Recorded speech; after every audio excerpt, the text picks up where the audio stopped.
Vous pensez les connaître, et pourtant, ces animaux sauvages ont leurs petits secrets que nous vous invitons à découvrir avec Thierry Tancret, animateur nature et ornithologue passionné et passionnant.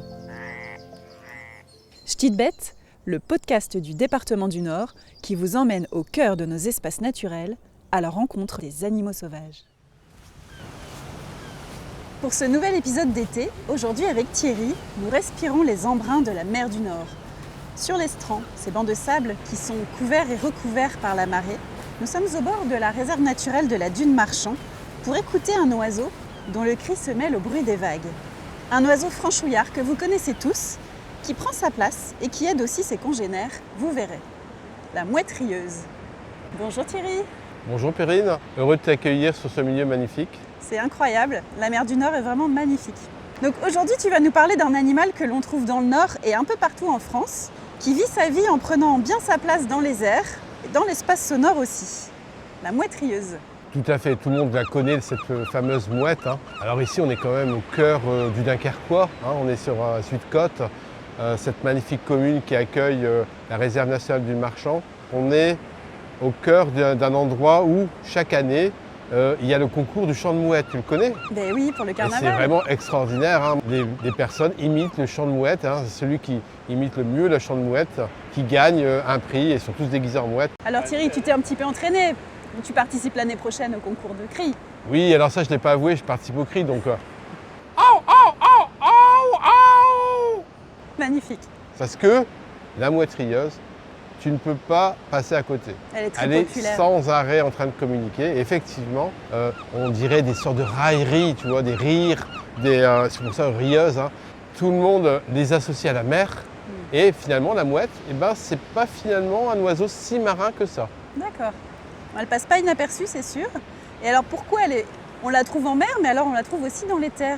Oui, tu peux nous expliquer? Oui, tout à fait. Puis tu connais sans doute notre espace naturel du Nord emblématique, le site ornithologique des 5 tailles, à 20 km de Lille, à Tumeries, où chaque année, par les opérations de gestion du département, on favorise la nidification de ce magnifique laridé, fait partie des laridés, donc comme les goélands, des oiseaux marins. Et pourtant, elle niche à l'intérieur des terres sur des îlots qu'on a conçus exprès pour elle. Et on a plusieurs centaines de couples qui chaque année nichent à Tumeries. Et pourquoi ils partent là-bas à Tumeries, dans l'intérieur des terres? Elle niche au sol. Et donc, comme elle niche au sol, il lui faut des zones en parfaite sécurité. Tu vois, elle est très grégaire, donc elles nichent ensemble, elles sont très communautaires. Il faut savoir que sur ces îlots où il n'y a pas donc, du coup, de prédation, le renard ne peut pas aller, les chiens et d'autres prédateurs. Et donc du coup, elle se sent à l'aise et elle fait ses jeunes. En fait, le fait qu'elles soient ensemble, elles pondent leurs œufs en même temps, les œufs éclosent en même temps, excusez-moi.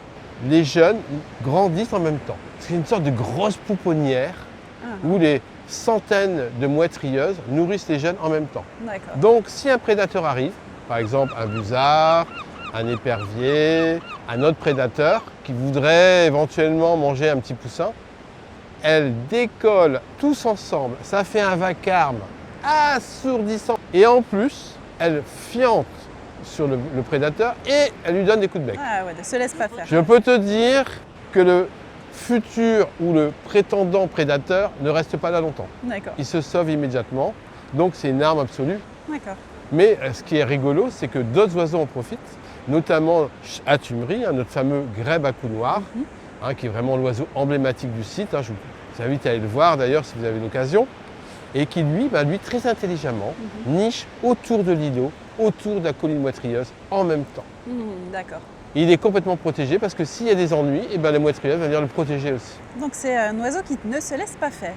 Qui a son petit caractère, on ne va pas se le cacher. C'est des animaux gourmands, avec un régime alimentaire très très très varié.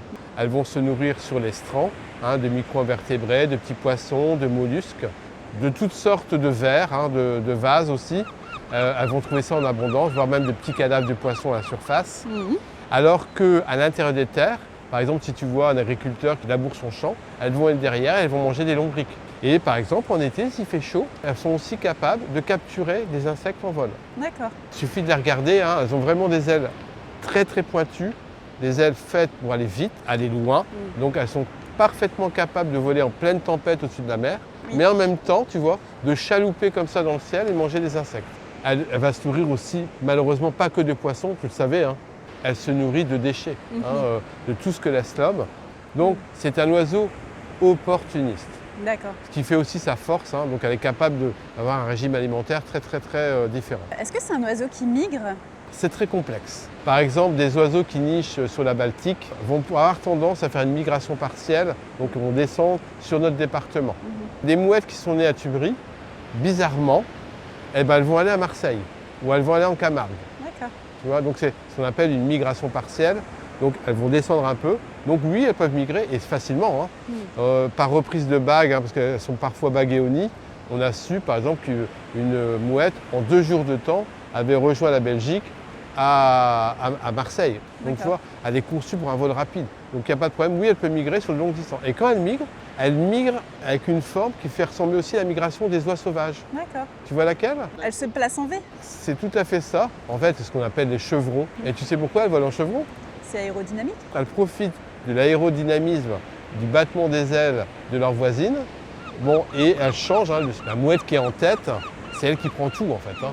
Donc c'est un peu comme le Tour de France, hein, avec des courses cyclistes. Et bien de temps en temps, il y en a qui prennent le relais. C'est vrai qu'on n'a pas encore décrit la mouette rieuse. À quoi elle ressemble? De quelle couleur elle est? C'est un très bel oiseau. Alors, elles ont 2 types de plumage.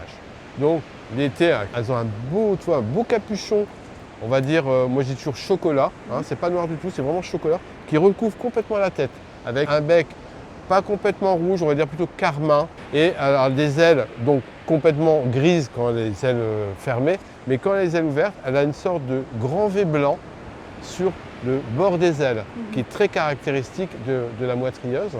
Donc globalement, c'est un oiseau très clair, sauf sa tête. Et bizarrement, ce capuchon au chocolat, eh ben, elle le quitte l'hiver, elle enlève son petit capuchon et elle rattrape une tête toute blanche. Ça vit combien de temps une mouette rieuse? Ça vit longtemps. Ça peut vivre jusqu'à une trentaine d'années. Et donc c'est un oiseau qui est coriace, hein.